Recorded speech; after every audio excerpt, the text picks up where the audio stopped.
You're listening to the Cambridge Insider Podcast. In today's episode, get an inside view of our Connecting Communities event where hosts Stephen and guest Emma go over how to embrace being an active partner. Today's episode is sponsored by Lorena High School. Lorena High School is a college preparatory high school for girls founded in 1964. Lorena is an independent private school serving students in Los Angeles and Ventura County. What makes this program so popular is their terrific location and excellent academic program. Thanks for listening.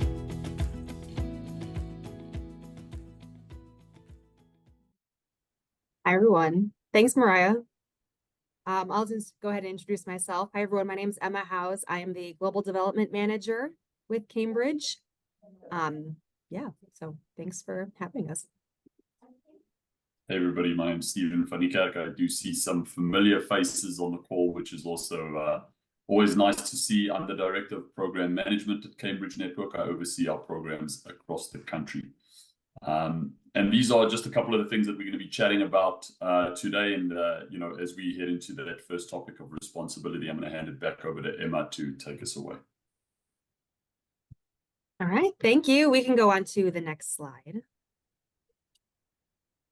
All right, so as Mariah mentioned, kind of our focus for today is all about how our school partners can play an active role in the student experience. So obviously, Cambridge, we are a service provider. We have a lot of services that our current school partners are very familiar with, but we kind of just want to look at it from the perspective of that partnership and of the things that both sides can be doing to ensure the best student experience.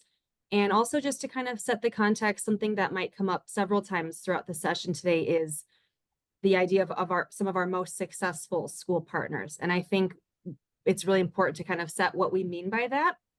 And so when we talk about our really successful school partners, it's not just the ones who are getting the most enrollments or have really successful recruitment cycles, but when they do have students in their program, they're having really positive academic, social, emotional experiences. That's both at school and with homestays. And basically what that means for the school is that these students will be re-enrolling. So when you get 9th and 10th graders joining your program, that's a student that you'll have, an international student you'll have coming back for the next 2 or 3 years.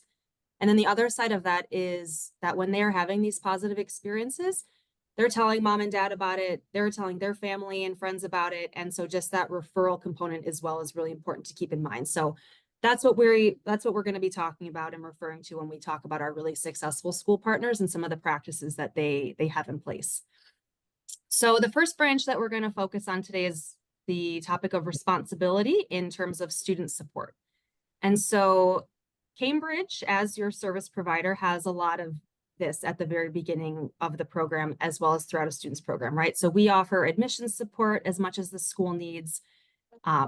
We have a family education advisor, an FEA. So that's somebody who is located in the student's home country, who is bilingual, who is a constant contact for host families, the student, their natural parents. So always keeping that communication open, as well as our local support coordinators or our LSCs who are based in our partner schools' cities. They take on coordinating events for students, making sure that any emergencies are addressed. If the host family needs somebody from Cambridge in the area right then, that they're there for them too. That being said, kind of again, in the spirit of our partnership, some of our really successful school partners take that on another level from their side of things. So that starts right at the beginning with I-20 support, right? So that has to come from the school.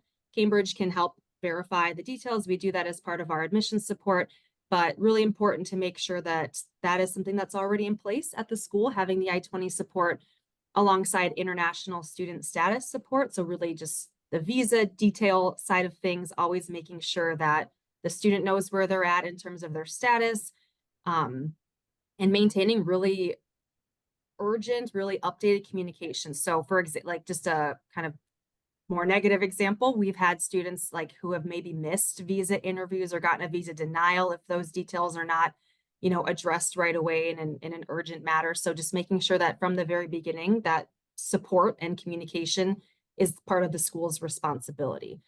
Once the student is at the school, they've gotten their visa and they've started their program, maybe they're even a returning student and they're in their second or third year, just making sure that the emotional and social support is also a component of the school. So as we've said, Cambridge does have a huge network of support that students can access, but there's just something different that can be said for when you're really seeing them every day. Our advisors are unfortunately not at the school. They're not seeing them in the classroom, not seeing how they might be interacting with their students or with their host families. So having that component be a responsibility of the school is huge. Making sure that students have the opportunity to participate in activities, or maybe even more encouraged than other students to know what's going on, to know that there's events that they can be a part of, clubs, whatever it may be. So just making sure that there's a system in place for that. And then that tying into school activities. Cambridge offers a lot of activities and events for our international students, which we will touch on a little bit more detail a little bit later. But providing students the opportunity to feel involved with their school community, again, just from someone who's there with the student every day physically at the school, is huge for a school partner to be able to do. And so, yeah, that's kind of the first branch I think we'll talk about today in terms of responsibility and making sure that the school has that in place for our students. Emma, I just quickly want to just add and elaborate a little bit on that I-20 support that we had an issue with, because it was a case that I was dealing with, and just, I want to say heads up to school, but just something to consider, right? We had a school that had offered an enrollment to a student starting in the spring. Unfortunately, the school official that heads up the international program fell ill sort of over the Christmas break, and just after the Christmas break. And we were unable to, there was a little, mistake on the I-20, and the student had asked, and the agent had asked for us to fix that before their visa interview. And there was just no communication from the school. We called several times, we emailed several times. The student then went to the interview with the I-20 that was incorrect, and the, consulate officer denied them the visa and also denied them the opportunity to have that fixed, and saying that, they were too late at the stage to join the school for spring and they had to defer. So, as much as it's sort of obviously not a nice thing for a school official to fall ill, it is the responsibility of the school. If you know that you're going to be away for Christmas break, or perhaps, you're ill and you're out of the office, get somebody to cover that email base for you. Over the Christmas period, when you do have spring enrollments, get somebody to monitor that email address and make sure that if we do have issues, we can deal with those in a timely manner. That student, unfortunately, now will not be enrolling for spring, and there's a big chance, because they're a 12th grader, they will not be enrolling for the 12th grade. So school has has essentially lost out on a year and a half of a student enrollment and the revenue that goes along with that. So just something to be mindful about in this market, making sure that we sort of have that support in place. Wendy, you can move to the next slide for me. So I do want to talk a little bit about intentionality, and I love the idea. I love the word of intentionality, specifically because, and I mentioned this to many school officials that we talk to and school partners that we talk to, is that this market is no longer a passive market. And I think many of our traditional and long-standing school partners have had to deal with the changing of that market. If you were part of this market pre-COVID, 2016, 2017, and even earlier than that, it was really a passive market. And what I mean by that is that schools that were willing to interview students, willing to accept students, were likely getting some action. They were likely getting knocks on the door. People were likely interviewing with them. Students, families, agents wanted to know a little bit more about the school. The basic reason for that is that there weren't a ton of schools in the market. And the market wasn't as saturated as what it is now. There's a variety of reasons for that we can go into, at a different time. I would advise you to, if you do have questions about that, go and look at our podcast that we do offer, the Cambridge Insider podcast. A ton of great information on the why the market is what it is. But in today's market, it really is no longer a passive market. So schools have to be intentional. And what we mean by that is, as much planning as goes into our domestic enrollment, we want to see that same commitment of planning and strategic thought going into the international enrollment. So schools are sitting down, we're saying, what is the number of student applicants that we want in? How many seats do we have available, and how many enrollments can we offer? that's the first part of it, looking at what those goals are, and then looking strategically at how can we reach those goals. We can no longer sit back and just say, we're a great program, we're in a favorable location, students will come. But those days are gone. You may be fortunate for an enrollment season or two to get a little bit of that sort of passive attention, but you have to be intentional. You have to take an active part in the market. And Cambridge can walk you through what we can do actively, how we can position your program to make sure that you are getting the attention. Maybe it means looking at, expanding how you are marketing your program. Maybe it means looking at perhaps going on a in-person recruitment trip. Maybe it means looking at, what is our price point? How can we offer perhaps spot scholarships or discounts to specific students? Those are just sort of three, off the top of my head examples on how we can strategically look at reaching those goals. But I really want schools to keep in mind that what we do domestically, we want to be mirroring that internationally. Those enrollments on the international level are almost, I say, worth a little bit more than those domestic enrollments, simply because we're getting students that are paying, up front. They're often not coming on scholarships or financial aid. We've really got to be paying the respect to the market by planning, by setting goals, and thinking how we're going to be achieving those goals. So think intentionally about how you achieve those goals. Thanks, Wendy.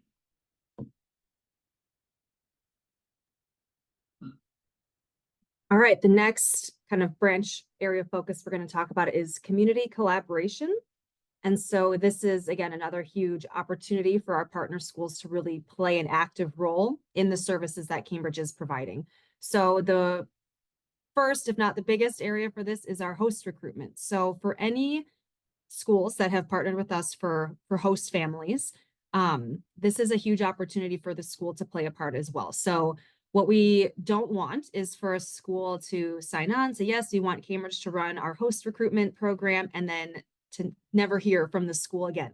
That would make it really hard. We have an incredibly talented host recruitment team who uses every channel at their disposal to try and find the best host families. But what it comes down to is some of our most successful host programs, again, which are families who maybe do it for several years, who have one student in their home for their whole high school program. These are the successful ones. They typically come from a school contact, whether it's a teacher, whether it's a family who already has students enrolled in that high school, whether it's through referrals of a family at the school who knows someone who would be such a great host, or their neighbors. Again, we can only know so much about the community without physically being there ourselves. And so that is where the schools as our partners can play a really huge role in kind of helping us find the best host families. So that can be through, collaborating with us through social media posts. Again, if there's any teachers or current families who would want to be a part of that, allowing Cambridge space in a newsletter, or sharing our information with, all of the other school information that goes out, as well as email campaigns. So that's something that we always really emphasize, that the most successful host families, so the ones where students have great experiences and keep coming back, are those that come from our connections with the school, or with the connections that the school shares with us. And you can go to the next slide, Wendy. Thank you. And so the second kind of part to that community collaboration is ensuring that the school is helping us make sure that the students are having a great experience within their communities as well. Again, the school representatives are the ones who are living in the same town, who know the families, who know different local activities that might be going on. Cambridge has some really great resources for that. Again, we have our local support coordinators who are there, as well as one of our programs, which is called Cambridge Care.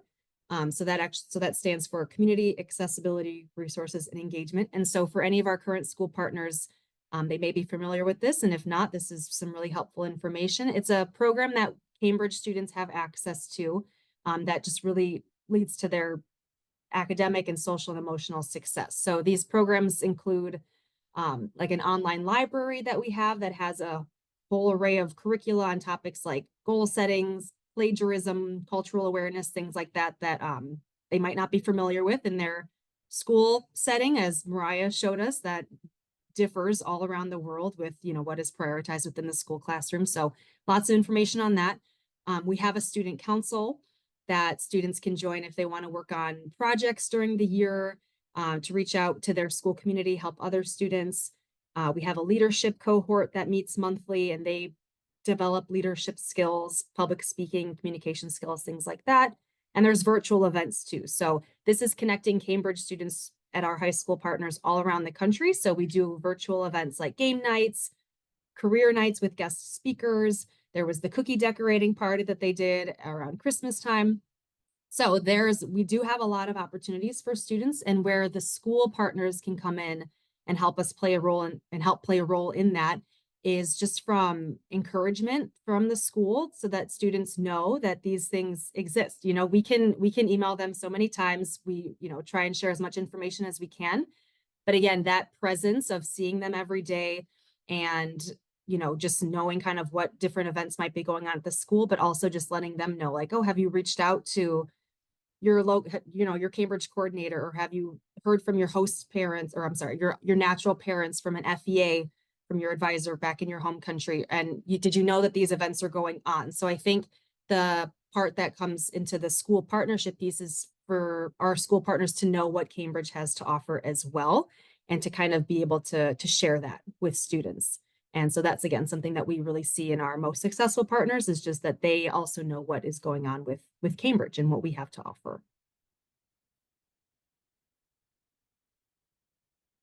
And then the final thing that we'd just like to mention is the idea of flexibility. And I do, as I mentioned in the beginning, I do see some familiar faces here, some of which joined us on our in-person recruitment trips. And I think those trips are great for a variety of reasons. In particular, they do, force anybody that is on that trip to be really, really flexible. Sometimes you find yourself doing a student interview in a restaurant that is, in downtown Beijing, and there's a million people walking around and it's loud, and you've got to sort of convey to the student, how peaceful your campus is. But it really is about being flexible, as a school that's looking to attract, qualified candidates. So what we mean in terms of being, flexible is understanding that you've got to do things a little bit differently than maybe you were used to in the past. You've got to think about your admissions, guessing that we will at least. Sorry about that interruption. You've got to think about how you are, structuring your admissions, your pricing, and your programs as a whole. So the perfect example for me about really being flexible, and I'm going to just mention to you, is that, a while ago, I chatted to a school that would set a couple goals about, around their program, how many students they wanted to enroll, and we decided to be a little bit flexible around their pricing, around what they were charging, and that the school would be offering, in the moment, during the interview, spot sort of discounts and scholarships for students that they felt really strongly about. The reason for that is that, this was a popular school, but it was in an area that had a lot of other popular schools. So when they were getting these interviews, oftentimes these students were interviewing with 2 or 3 other schools in the area. And one of the ways to differentiate themselves, to show that commitment, towards the student and the family and the agent, was to say, we really love having you. We think you can be, a great asset to our community. Here's a scholarship of X dollars, if you accept our enrollment offer. And it's not so much, and I emphasize this often with our school partners, it's not so much about the amount, whether it's $100 or $1,000 or $3,000 or even more if you can, but it really is about that commitment, that we are showing you as a family that we really want you here because of that sort of, commitment, in financial commitment that we are making. The other example that I often give is interviews. And, being flexible around interview and interview scheduling is very, very important. I have still today some school officials that in this tough, saturated market are just very, very rigid in terms of, we will only interview students at these times because that's all that we can accommodate. And as much as we have, an incredible amount of respect and understanding for what happens on the school campus, and that things get incredibly crazy and there's always things happening, being flexible and trying to meet, families and agents' requests, or at least meet them halfway, or at least having that conversation about maybe we can have an interview at a strange time, or, maybe we can accommodate a student coming to the campus, last minute and doing an interview on campus. That's really what sets you apart, because again, you're thinking of, how do agents, how do families, how do students perceive you? How do they perceive your ability to be flexible, ability to welcome and embrace, a last minute change in time. The final thing that I'll say about flexibility and also about intentionality, which is what I spoke about a little bit earlier, is that the reality is if you're not doing it, likely schools around you and across the rest of the country are doing it. And that's often the difference between, why did a student enroll in one program over the next? As much as we have incredible programs across the country, and we really do, we have a lot of incredible programs. So you've got to think about those sort of minute details. What is going to set you apart? What is going to make a student or an agent or a family choose you, over the school down the road? And before I pass this over back to Mariah to sort of summarize, I do want to just talk about the idea of no longer being that passive partner and taking an active partnership with Cambridge. Again, it's just about this market has changed considerably, and everything we do from student care and student support to host care and host support and building a great host community to what we're doing on the admissions side of things and how we're approaching families and students through our admissions policies. Those are all interconnected. And when one of them starts to go well, you'll see the results on the others. If you have a great host experience, you'll see students come back year after year without you having to lift a finger, because they're going to go, you know what, I love my host so much that this is where I want to be for the next 3 years. And your re-enrollment with that student is taken care of. But that process started 4 years ago when you connected with the Cambridge host team and said, what can we do to get the very best host in this community to host for our school program? So these things are interconnected. And oftentimes I feel as schools, we look at the bottom line. We like to sit in, July or August and say, oh, we only had so many applicants and so many students, and this was our re-enrollment percentage. Instead of going, what could we have done in September to make sure that our re-enrollment percentage was 100% through, aspects other than, a student's academics and a student's school program, which we take care of because we're great school programs in any case. So I hope you've found a little something that you can take away from this. I'm going to pass it back over to Mariah as she summarizes. And please, if you have any questions, both myself, Emma, and Mariah, of course, to answer those for you. Yes, thank you, Stephen and Emma, for that. Just to recap, they went over the responsibility, intentionality, community collaboration, and flexibility of becoming an active partner in the school program. For those who joined a little bit late, we'll be sending this out too. So if you need to re-listen or hear it for the first time, we'll send it out as a resource for you to look through it again for yourselves. Wendy, do I have a next slide? I think I do. Just want to check. Yes. And so for me, I'm a type of person, I hear all these things and I think, okay, what's the practical action step that we can take after hearing all this? And knowing some of you on the call, these might be things that you're already doing, but it could be just like a helpful check to think through, okay, we are doing this, we're doing it well. But if you're not and you want somewhere to start, these are just easy ways for you to start to think about how to be responsible, intentional, flexible, and to be in your community collaborating. And the first one would be to create an intentional plan with goals. Second, connect with your program manager, which for most of you would be Stephen. And then the third one, which seems like it's going to be harder than you think, but placing accountability in your actions. For any goals that we set, it's really easy for us to be like, okay, I'm going to do all these things. And then the day goes on and we don't do any of the things because we don't place any accountability. So what I would say, if there is someone that runs an international program with you, or if there's a teacher or a principal, to share your goals and what you want to do, to sort of place some accountability. So it helps you motivate yourself to keep these goals and intentionalities for you. And then before we go, I just wanted to just recap why this is so important for our Connecting Communities event, because it does seem like, okay, we just talked about our school programs for so long, but I think it's really important for not only the Cambridge team, but for our host families, our students, our parents, and as well schools, to really see that how everyone functions, we just function better when we're together in it and when we're connected and we can understand it. So for example, when we talked about the collaborating community, that has to do with host families, and that has to do with our care program. So it's good for those programs to know what their responsibilities are for the school and what their expectations are to function all together. So for us, our team, it was really important for us to not only educate our schools about this, but to educate host families and to see what schools are doing, and for parents to see that as well, to think like they're not just sending their sons or daughters to a place that's just going to collect their money and give them an education. It's people that really care and really see the importance of having an international education program versus just an education program.